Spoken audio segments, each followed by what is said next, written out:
Now I give the floor to the Honorable Prime Minister of Pakistan.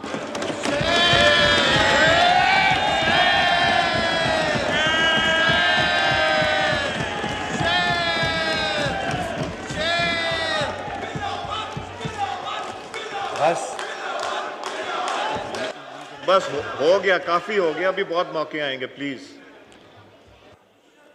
बिस्मिल्लाहिर्रहमानिर्रहीम। जनाब speaker, अल्लाह ताला के लिए तमाम हम्द व सना और तारीफ़ है। अल्लाह ताला का बेपाया फजल व करम है और उसका जितना भी हम शुक्र अदा करें कम है कि उसने अपनी कमाल मेहरबानी से और इस ऐवान में फ्रंट बेंचेस पर तशरीफ़ फरमा कायदीन और हमारे तमाम इन साथियों की काविश, कमिटमेंट और करोड़ों अवाम लोग पाकिस्तान में उनकी दुआओं से अल्लाह ताला ने आज पाकिस्तान को बचा लिया है।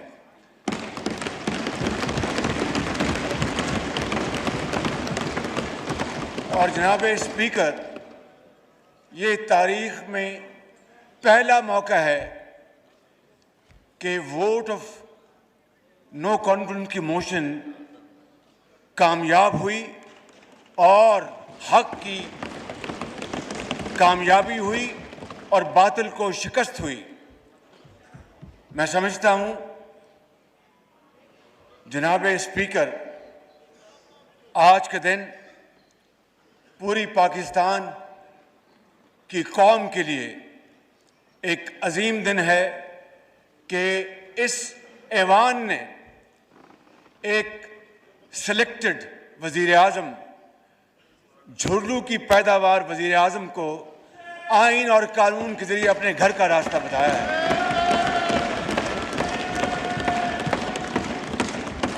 और अवाम की ये खुशी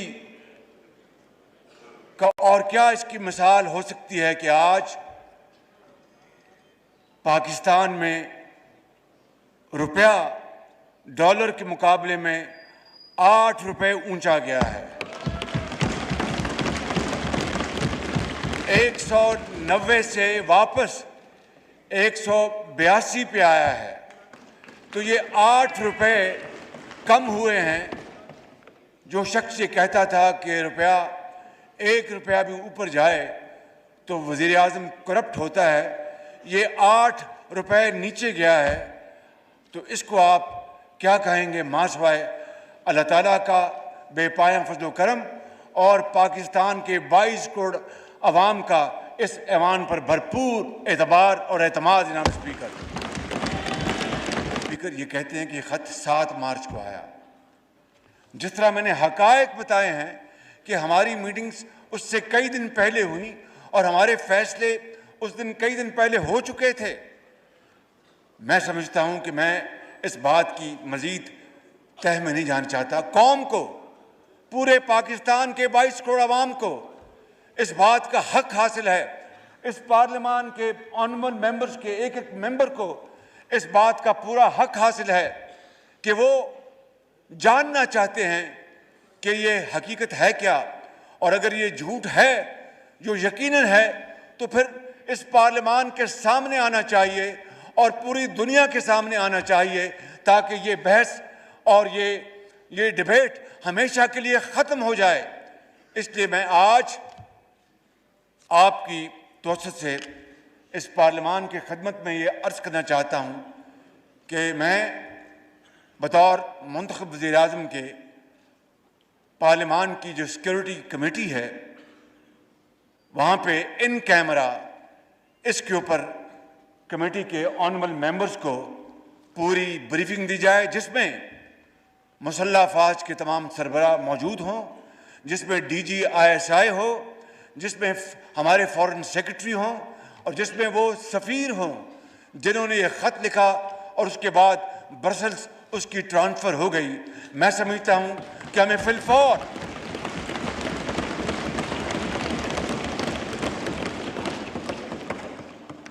हमें इसमें कतई देर नहीं करनी चाहिए ताकि पूरी कौम को पता चले।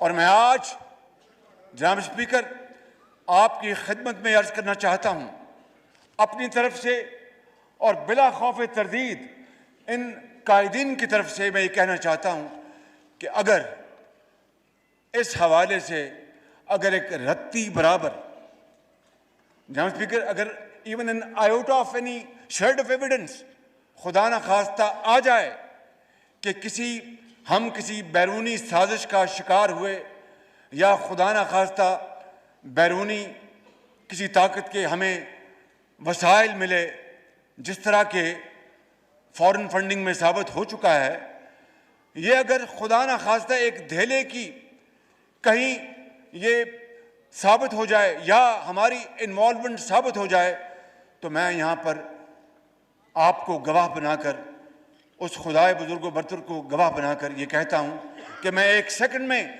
वजारत उज़्मा से इस्तीफा देकर घर चला जाऊँगा। जनाब स्पीकर,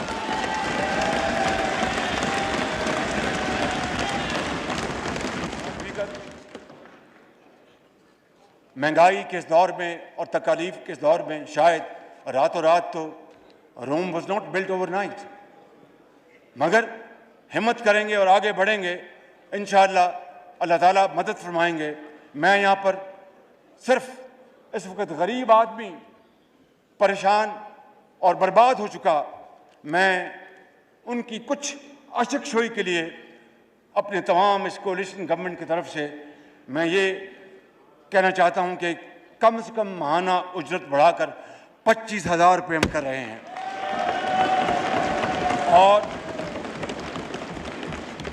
और सूबों के तावन से आइंदा चंद रोज़ में इस सिलसिले में बाज़ाब्ता हम ज़रूरी कानूनी कार्रवाई भी करेंगे इंशाअल्लाह। और इसका इतलाक़ इसी 1 अप्रैल से होगा, जो गुजर गया है इसी महीने से होगा इसका इतलाक़ इंशाअल्लाह।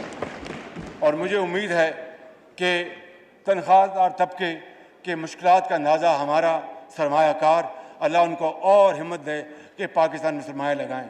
हमारे इन्वेस्टर्स अल्लाह उनको और तौफीक दे कि वो पाकिस्तान में इन्वेस्टमेंट करें। And we will make sure by the grace of God that we will make Pakistan through wonderful policies of a paradise for investments.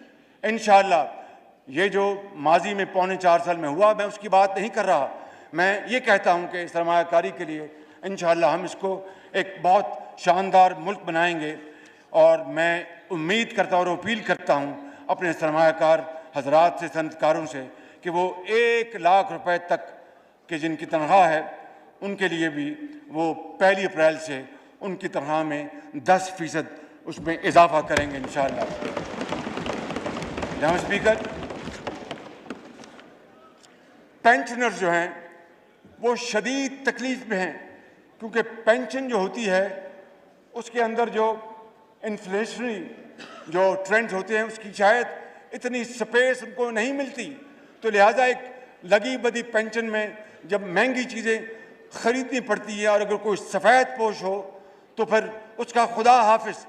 इसलिए हमने ये फ़ैसला किया है कि पेंशनर्स को इस साबका दौर में नज़रअंदाज किया गया, लिहाजा सिविल और मिलिट्री रिटायर्ड पेंशनर्स की हवाले से हम उनकी पेंशन में 10% का फिलफौर ऐलान कर रहे हैं। मैं इस हवाले से कहूँगा कि जहान ताज़ा की